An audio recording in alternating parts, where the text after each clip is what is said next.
Apparently, Joe Biden said New World Order in one of his recent speeches. And now is a time when things are shifting.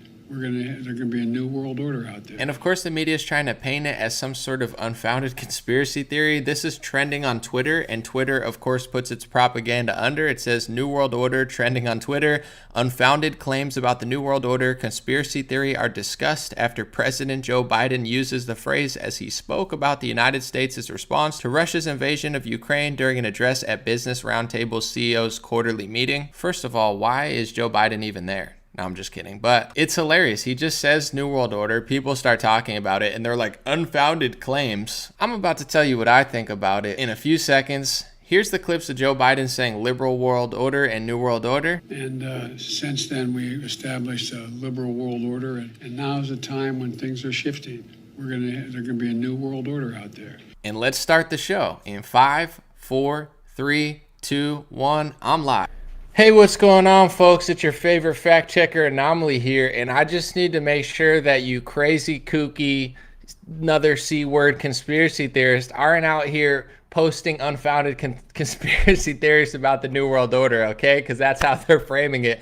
Before I talk about how Twitter's excuse me, I'm like spitting all over myself. This is disgusting. I'm just kidding. But anyway, before we get into how Twitter's framing it, let's just listen to the clip of Joe Biden speaking. I'm going to play it right now. And I have to warn you, I think they had like the Blair Witch Project guy, filming it. It's like, dude, it's the president of the United States speaking. I mean, he has trouble enough finishing sentences. The least you could do is get a camera that actually works. But apparently they had somebody that maybe had like a seizure or something behind the camera, which is no joke. God bless anybody who has that. But I don't know why it's so clunky, but here it is, folks. We are at an inflection point, I believe, in the world economy. Not just the world economy, in the world. It occurs every 3 or 4 generations.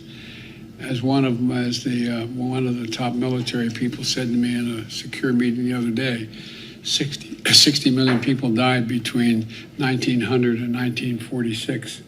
And since then, we established a liberal world order, and that hadn't happened in a long while. A lot of people dying, but nowhere near the chaos. And now is a time when things are shifting. There's going to be a new world order out there, and we've got to lead it. We've got to unite the rest of the free world in doing it. So anyway. Yeah, I don't know. I think we should look into that speech lady. She was looking a little New World Ordery there. She was having way too much fun when he said it. So she might be a conspiracy theorist. So he just said New World Order, like out in public. And the media is like, oh my gosh, these conspiracy theorists are losing their minds over it. It's like, I mean, he said it. We're going to get into it in a second, but real quick, I just want to show you my favorite tweet about it and then what Twitter's saying about it. I'm just going to run it back for those who just got here. I thought this was pretty funny. Jack Posobiec said, if there is a New World Order, I guarantee you no one thinks Joe Biden's in charge of it. Oh yeah, he's the brains behind the operation. He can't even eat his chicken salad and tuna salad by himself, but he's running the New World Order. Jokes aside, this is what Twitter was saying. They said, New World Order, unfounded claims about the New World Order conspiracy theory are discussed after President Joe Biden used the phrase. It's like, let's first break this down, okay? Before I get into what a conspiracy theory is, what's a theory? It means you think something. It's a theory. It's not proven. I just have this thought of things. What's a conspiracy theory? Or a conspiracy, rather. A conspiracy, and I have a dictionary right here. I'm not trying to brag, folks. I got my bookshelf. It's can you see it? Sorry.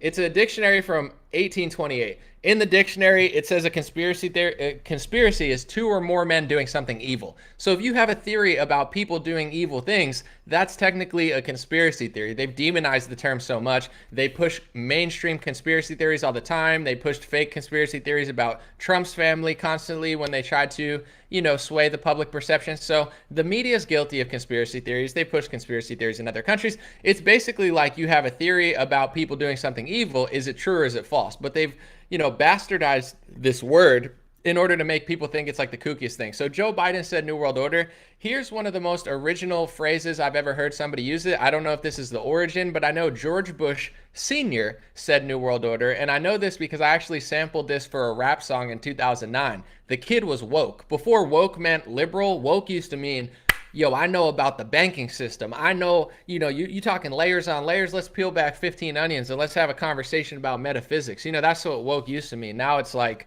I don't know. I don't know who I am anymore. I'm a pan. Never mind. I don't even want to make a joke about it now. They're like banning the Babylon Bee. It's like comedy is now being banned. But here's George Bush Sr. saying New World Order years ago. Let's check it out. Of its founders. We have before us the opportunity to forge for ourselves and for future generations a new world order, a world where the rule of law, not the law of the jungle, governs the conduct of nations. When we are successful, and we will be, we have a real chance at this new world order, an order in which a credible United Nations can use its peacekeeping role to fulfill the promise and vision of the UN's founders. It's like they just say New World Order, and then you're like, they said they're doing a New World Order, and they're like, geez, calm down, Alex Jones. I mean, gosh, what do you think they're doing a New World Order? It's like they literally say it all the time. What does that mean? I mean, George Bush talked about it. Joe Biden just talked about it. I don't know what the conspiracy theory is, but I think what we're thinking is that, you know, governments around the world, corporations, et cetera, are working together to establish what they say in their own words is a new world order, right? I don't know. So, you know, before it used to be like your country runs your country, America runs America. But when you have the United Nations, the EU, you now start to have these global groups, you know, World Economic Forum, they start to communicate and then they start to work together. And the next thing you know, you're waking up in your house and you have both political parties in America telling you have to stay inside, and I'm losing my income because I disagree with the World Economic or the World Health Organization. So, I mean, all of these theories that people have had over the last 20, 30 years have pretty much come true. Outside forces or groups that aren't even founded in the United States or, you know, dealing with multiple countries are now superseding the laws or the original constitutional agreements that we used to have in America to the point where we're not sovereign anymore. So, you know, I think that's what people always thought about the New World Order was like, you know, powerful people around the world coming together to work together to create basically like a one world government, you know, and I don't even think that that's a theory. I think that that's almost a fact. If you listen to people like Klaus Schwab, and if you haven't listened to Klaus Schwab, you're in luck. I'm about to play the clip that I created a year ago about him talking about cyber attacks. It's not a theory I have.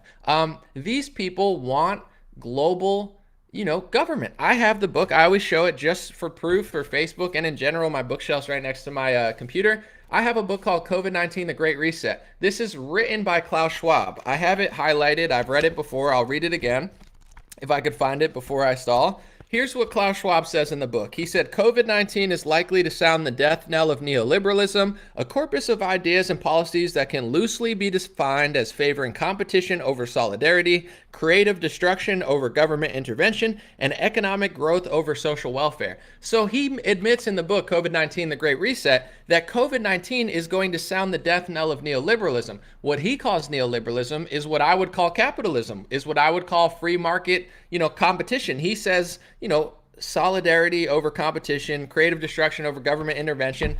These are things that we disagree on. I don't think government intervention is better than creativity. I think creativity is better than government interference, like a libertarian. He doesn't feel that way. These people are more socialisty, communisty. They believe in a one world government. At the World Economic Forum, Klaus Schwab, there is no conspiracy theory. He brings together a bunch of people, businesses, world leaders, and they talk about having a global solution to certain things. If you don't believe me, here's Klaus Schwab over a year ago doing a digital cyber polygon conference where he's talking about how a cyber attack would probably or possibly be such a big disaster for the world that it would make COVID look like a small speck, and that the entire world need to work together on this. And you could agree with him or disagree, but I want people to see this clip. There is no theory here. It's just him talking. Let's take a 2-minute listen, and then we're going to talk about the conference.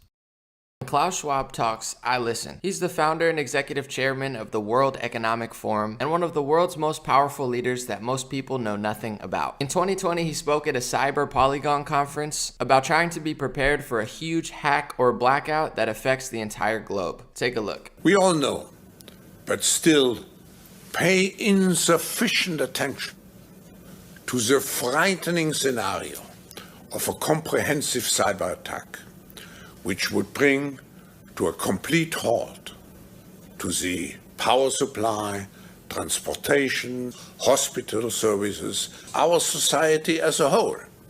The COVID-19 crisis would be seen in this respect as a small disturbance in comparison to a major cyber attack. We have to ask ourselves in such a situation, how could we let this happen?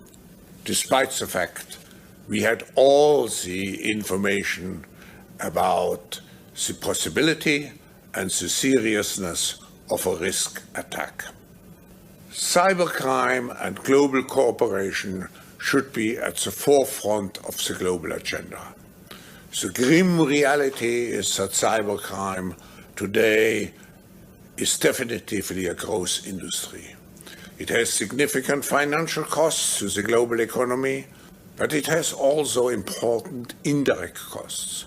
It can undermine the public confidence in digital transformation and therefore into the overall trustfulness of a society. There is no doubt that building digital trust and a secure internet for the global economy is one of the major challenges that no nation or company can solve alone. It requires a global response with strong. It requires you to not be America anymore and be a global response. You know, you have to give up all your power to these global groups, and then we're going to call you a conspiracy theorist when you say it's happening. I read your book, Klausy, okay? There's a new Santa Claus in town, okay? And he's not bringing gifts, okay? He's bringing a Bloomberg opinion articles that say, hey, I mean, if you're poor, just eat lentils. Do you ever think of that? It's like, dude, thanks so much. I never thought if inflation rises. I mean, you guys told me for a year in major publications it wasn't coming. It's a right-wing conspiracy theory. And then it comes and you're like, did you ever think about eating lentils? I'm like, yeah, my grandfather, rest in peace, Papa John, love you, God bless you. He made the best lentil soup. He was Italian. I like lentils, but I'm not trying to eat lentils all the time, okay? I'm not trying to go back into that bracket, all right? I've been in the ramen noodle bracket. I'm not trying to go back, Klaus. I like competition, Klaus. I like capitalism, Klaus. I don't like crony capitalism. I don't like immoral capitalism where you'd like sell your own baby for a freaking dollar, you know, sell out the whole world and fill them all up with canola oil and high fructose corn syrup. I'm not talking about that, but I like competition, Klaus. I don't want you stepping in a global response. We need a global response. Isn't it just coincidental? Oh, it's a theory. Now, I read your book. You're like, oh, what do you know? COVID just so happened to bring forth the end of free market capitalism and nationalism. Wow, what a spontaneous combustion. It's like, yeah, wow, you guys just push your agenda with every global thing and then call everybody conspiracy theorists when they talk about it. I'm tired of these dummies and like, you know, luckily they haven't like written about me that much, but sometimes I get emails that are like, I want to write an article about it. I'm like, I've read your articles. You don't write anything good about anybody like me. You guys don't read this book. You know, I'm not saying you, I'm just saying like the mainstream press, like read the book. I don't have to agree with Klaus Schwab. I don't have to agree with Bill Gates. I don't have to agree with Kamala Harris. I don't have to like Zelensky. You're not going to force me. You're not going to bully me. In fact, sometimes I turn into a mirror. They try to bully me and I just turn into a mirror. It's like a Pokemon special effect. You know what I'm saying? They hit me and all that energy just bounces off of them. And it's like, ah, and they're like, I should have, and I'm like, I'm a peaceful guy, you know, but it's like, I'm like the ocean. I could be a drop of water. I could be your best friend. I could be a bottle of Fiji water, or I could be your worst enemy. You know what I'm saying? I could turn into an ocean storm at night, and you're just in a small pond, little buddy, a little small boat. Okay, it's a big boy cruise boat. You know I love cruises. But anyway, without getting off topic, Digital Polygon or Cyber Polygon Conference. Check it out. It's online. That's what that clip was from. Klaus Schwab at the World Economic Forum, he loves to put on these like live events that you could watch and you know it's on. And then if you talk about it, you get banned off of TikTok. They call you a conspiracy theorist, but you can watch for yourself what they're talking about. First, I want to talk about Event 201. Event 201, I know a lot about it. It was done in 2019 and it was put on by 3 partners.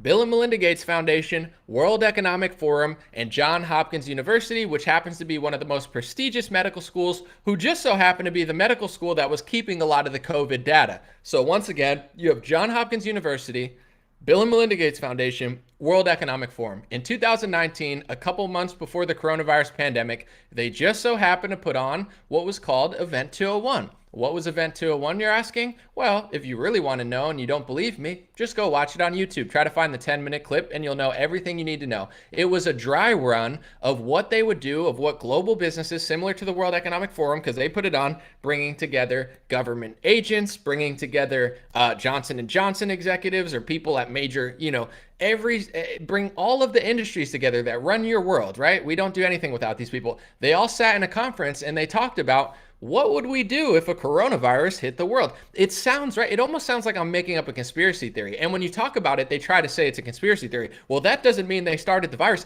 I'm not saying they started the virus. You get what I'm saying? They always try to straw man you and say, well, if you say this, I'm going to say you said this and fight your argument. I'm not saying that. What I'm saying is 100% factual. So leave me alone, dummies. I'm not talking to my audience. I'm talking to these little journalists. They sit there. They got like 17 cats paying $5,000 amount rent.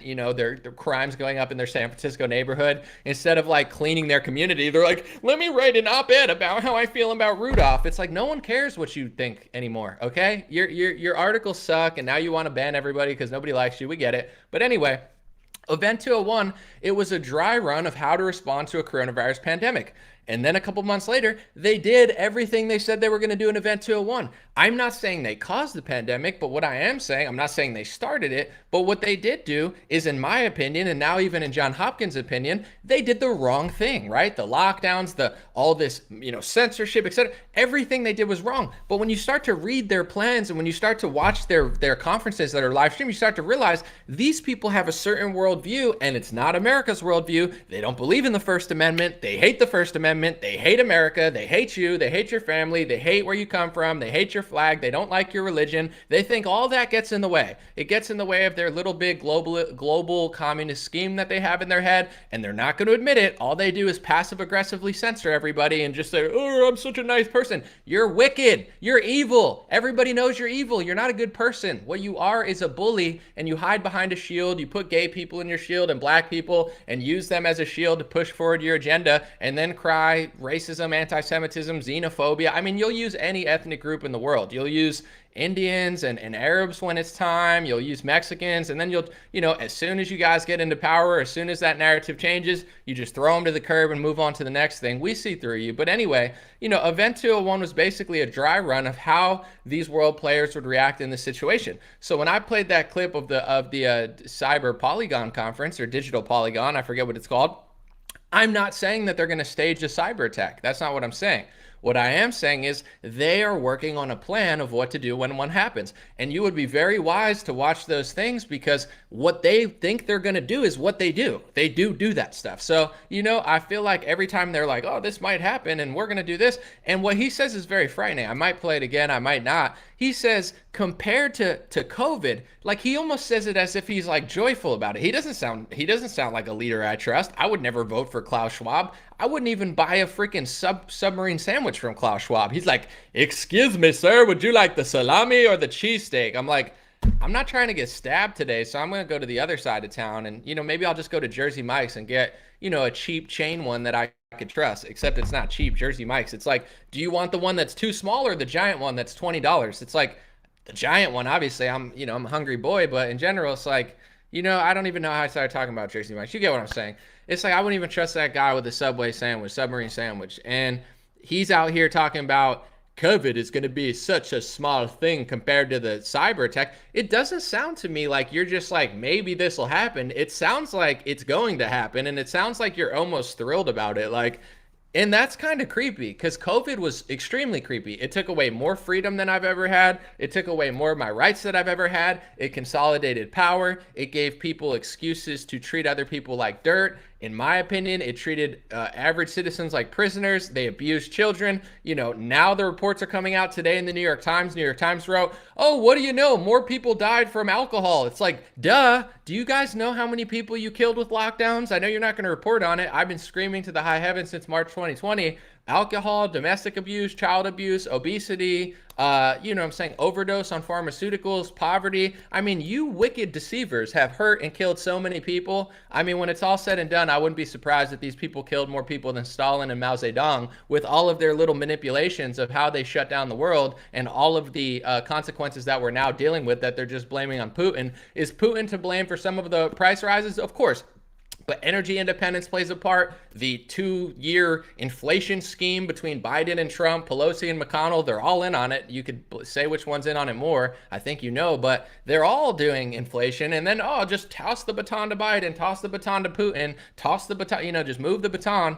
But anyway, these people sound like, well, this next crisis is going to make COVID seem small. Well, that's really creepy because COVID was like the most psychotic. We went from living in reality to living in like Black Mirror, George Orwell's 1984 slave society, where like slavery is freedom, war is peace, ignorance is strength. I mean, and now I'm supposed to just listen to this psychopath say, just wait until the next cyber attack. It's going to make COVID look like nothing. It's like, I don't know why I'm making him sound like an Indian, like Apu or something. I'm just terrible at accents. But anyway, let's watch that clip again. I'm not going to do the whole thing, but listen to the part where he says that the cyber attack is going to make COVID seem like nothing. And he doesn't sound like he's saying maybe. He's just like, it's coming. It's coming. And I'm like, I'm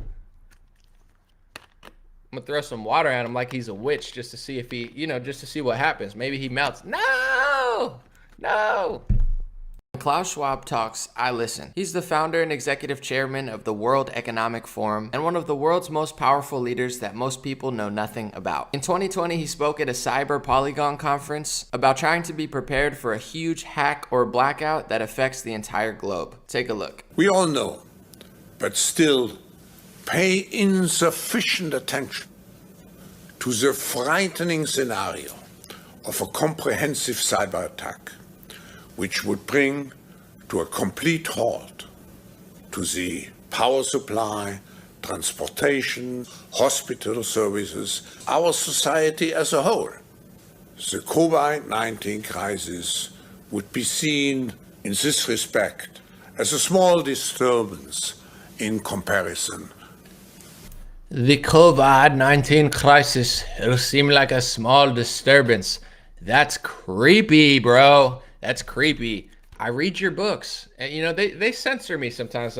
I've had TikToks, man. I literally, like, my TikTok is literally just this. I do a little dance. I whip, I nay. I'm just kidding. I don't do that. But I'm on TikTok. I literally just stand there. I'm like, hey, this is called COVID-19, The Great Reset. It's a book written by Klaus Schwab. You should read it. It's not a conspiracy theory. It's the title of a book that he wrote himself. And then they're like, warning, hate speech, warning. I'm living in some sort of stupid sci-fi Orwellian movie. Like, that's my life. That's everybody's life now. And everyone's like, it's just normal. It's not normal. It's creepy. A couple of years ago, nobody was banned off the internet. Then Alex Jones, and then 20 people, now 20 million people. Now they're trying to ban entire countries. They're acting like, democracy lives in Ukraine. It's like, dude, he's gone full authoritarian communist. He's banned 11 political parties. He's consolidating all the media into state media. He's a communist authoritarian.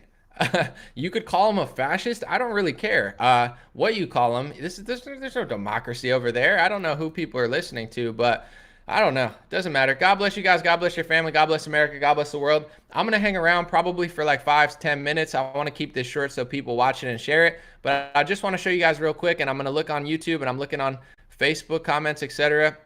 Someone said, why do people listen to Schwab and care about it? Well, the reason is because, Klaus Schwab has a lot of influence. People should listen to him. I mean, I don't say you should trust him and follow his orders, but he runs the World Economic Forum, and he has created basically this conference where all the richest people come and talk and plan stuff out together. So that's just what happens. But once again, folks, this is a 100% free show. I don't really sell stuff, so I just want to tell you, patreon.com/raretalk. I have a secret podcast. It's over an hour. If you think to yourself, man, that anomaly dude won't shut the hell up, but for some weird reason, I want to listen to an hour of him ranting more, as if he doesn't talk enough, he doesn't make enough content. Do you think that way? Well, then patreon.com/raretalk for just $5 a month. You can get my secret podcast. Eventually, there'll be a back archive of like 30 of them until Patreon bans me for hate speech. But until then, we're rocking in the free world. No, I'm just kidding. Hopefully they don't, but who knows anymore? Everything's hateful. It's like the sky is up, and they're like, oh my gosh, you think the sky's up? Caitlyn Jenner said the sky was down, and I'm like, I want to play basketball with Caitlyn Jenner or whatever. I'm not trying to be a hater out here. It's just, you can't say anything anymore. Literally, like Charlie Kirk just got censored off Twitter. What he said was not even that crazy. He literally just like accurately portrayed the life of Rachel Levine and how for the first however many years of her life or whatever, like that, the name was different. It was like a late transition, you call it.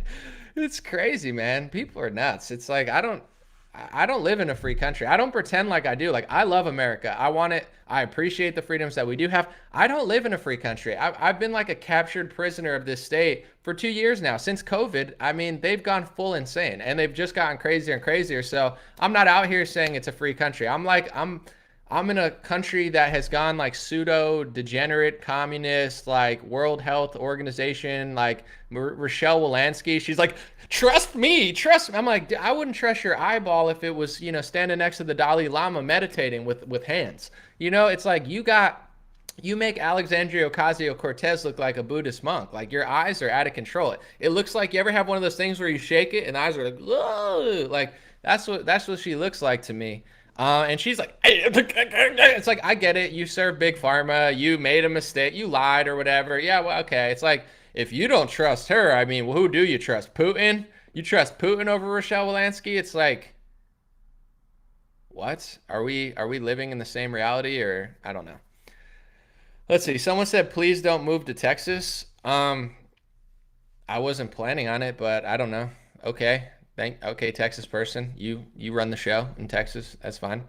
Oh, I just found out there is a chat on here. I'm about to look. Oh, I didn't even realize, but they do show all the chats on this streaming platform. I just figured that out because I was always trying to figure it out. Wow. Okay, I'll read some. I see Steven on Facebook. I see, hey, would you do me? Is that really your name? Hey, would you do me?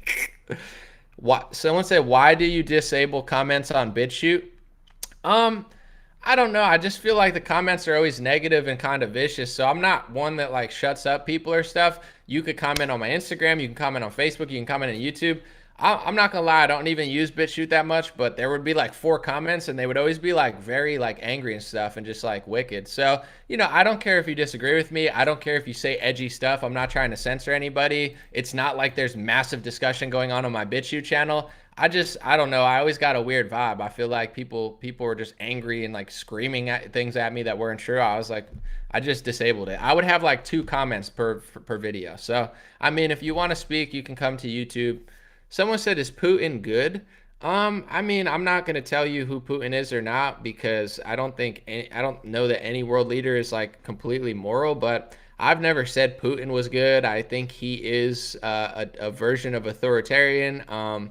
But I guess the question is Putin as bad as the media is saying? It's like with Trump. Is Trump the greatest person ever? Probably not. But was Trump as bad as the media said he was? No, the media was lying. And they're doing the same thing with Putin. I'm not saying Putin's perfect. I'm not saying he's better than Trump. I'm just saying in general, they're acting like he started everything, and it's not true. The same people that are saying he started it literally egged all this stuff on with the revolution, egged all this stuff on with funding weapons, and like they were like poking Putin like 15 times, and then he responds, and then they act like innocent. It's the same thing they do to us. It's the same thing they do to American patriots. It's the same thing they do to any left-winger who counters their narrative. These people have a straight agenda. And if you are the most left-wing person, but you say, hey, I'm J.K. Rowling, and even though I'm a feminist, I don't know about all this LGBT stuff because as a feminist, I, J.K. Rowling, think that this is erasing women's rights, and I don't agree with it. And I agree with J.K. Rowling. I think the LGBT movement is not only erasing women's rights, they're also erasing gay rights hilariously, because gay and lesbian people can't even exist anymore. They're like, I just like one gender. And they're like, how dare you be a sexophobe? You need to like all 50,000 genders or else you're an anti, penile, pansexual, perpetrator or something. It's like, what? They're erasing gay and lesbian people. They're erasing women's rights. It's like they're out of control just doing and I'm not saying every gay person's doing this, but the mainstream LGBT movement in this country is erasing not only gay rights hilariously, but also women's rights. So The point I'm getting to is even if you're super far left wing, but you just say one thing that's honest, literally, you could be wrong about everything. You just say one thing that's like semi-edgy and truthful, the media turns against you the same way they turn against Putin. So I'm not saying Putin's perfect or he's good, but they're acting like he's the most evil person on the planet ever, like he's a modern day Hitler. Literally, that's what Zelensky's trying to sell it as. It's not true at all. I mean, it's like they can't tell the truth. They're allergic to telling the truth. I'm here to just be honest. I'm not here to tell you that Donald Trump did everything right. He didn't do everything right. I say it all the time. People get mad. I don't know what to tell you. I'm not paid by the Trump campaign to just sit here and do like press conferences for him. I'm just a news analyst. Nobody controls me. I tell you how I feel. I'm not going to sit and say that Zelensky is like the hero. He's certainly not. And with Putin, I think that what's clear is regardless of if you think he's here, here, they're lying about how evil he is. I mean, they're trying to say he's like Stalin reincarnated or Hitler reincarnated, and it's like it's really not true. But I don't know. I don't know. I'm not even paying attention to most news. Like I heard a lot of right-wing news are just as bad now. I'm in my own little bubble. Like yeah, I listen to other people. I get other analysis, but I'm not like a viewer of a lot of other people. I have my favorites, and that's pretty much it. Someone said, ever talk about Operation Paperclip, Mockingbird, or would they censor you? I have several videos talking about Operation Paperclip. It's on Wikipedia. You could just Google it. It's like America, took a bunch of Nazi scientists, rocket engineers. I actually have a book from the guy who created NASA. What's his name? Werner von Braun. He was friends with Walt Disney. He was a Nazi scientist who created the NASA program. I believe he came over on Operation Paperclip. He's got a book about the like physics or something. I have a bunch of books of like all sorts of stuff. But yeah, I've talked about it before. I don't think they'll censor me over that, but I don't. It is what it is.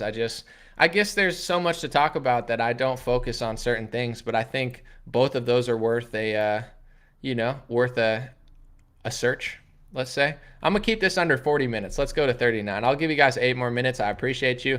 Thank you for watching. The reason I cut these short, share this video if you liked it and found it informative. I keep them short because I know people don't want to watch 2-hour things. I have long podcasts for that, but I'm like, I want these to be shareable and easy to watch. So I enjoy answering questions and talking, but I'm trying to do a lot of content. I have somebody helping me edit now, and that's why my quality's gone up and I've been doing more videos. I hope you enjoy it. I've been putting in work, and I'm hoping that we could scale this out and just do better content, more professional, but keep the authenticity. Someone said moving to the beach, said Curtis. Curtis, it's a good plan. I live near the beach. I love it. I was in the ocean today. I actually body surfed today in the ocean. I love the ocean. I love the beach. The beach, folks, is God's best. It's God's swimming pool. It's like the greatest gym and swimming pool in the world. All right, I'm about to sell the beach for you guys. If you don't already, who hates the beach? I mean, you got to be a pretty angry person. You got the ocean. It's the greatest swimming pool in the world. It could be a place you could train. If you're playing football, you just hit the waves. It's got resistance training. You could swim. You could body surf. You could boogie board. You could just get hit by the waves. You could, it's like the ocean is just God's swimming pool. It's amazing. Then you got the sand. It feels great on your feet. It molds to your feet, so it's way healthier than shoes, and it's hot, and it's like a massage. You know what I'm saying? You lay on the sand, the sun. Oh my gosh, you gotta love the beach. I love the beach. Moving there was a great decision, and I'm a beach fanatic. So if you got a beach near you, someone said I own a beach. Steven, hit me up, bro. You own a beach, bro? I'm trying to own a beach. You know what I'm saying? Maybe we could work together, buy an island, not do what Jeffrey Epstein did, do something more ethical. Maybe like a paradise for adults. But let's see. Someone said never see the ocean or even been on a plane. I'm poor AF. Well, here's the thing, Eric. You don't have to be rich to go to the beach. There's several free beaches. So I understand that maybe you've never been to a beach, but don't say you're too poor for the beach. There's people that are broke that could drive a couple hours and get to a beach. So I don't know where you're from. Maybe you're in the middle of the country. It's hard to get there, but I believe in you. I bet if you really wanted to, you could find a beach. But maybe, I don't know, maybe you're like landlocked somewhere. Now I feel bad. Let's see. Someone said I'll buy an island with you. Well, Maureen, why don't you buy an island for me? You buy it and then I'll run it. You know what I'm saying? You pay for it and I'll just show up. No, I'm just kidding. Someone said saying you're too broke for the beach is a big difference. All right, I'm gonna take off, folks. God bless you. God bless your family. God bless America. God bless this world, or God bless the world. Thank you for watching. Thank you, anybody who are sharing. And once again, we got a podcast. All of them are out. They're free. And then I have patreon.com/raretalk where I have a secret stash podcast. That's what I'm calling it if you'd like more. Also, folks, I took some new pictures today at the beach, but I have God bless hats. I have green ones that look like this. It's Dream Rare, made in the USA, but the green ones are sleek. I like them a lot. They came out good. I have a new shirt, etc. So check out dreamrare.com or godblesshats.com if you want to check that out. Patreon.com, podcast, etc. But I'll be back on Facebook, YouTube, Rumble, BitChute, Gab. I'm everywhere. Telegram. Thanks for watching. Have a wonderful day, and I hope you had a good time.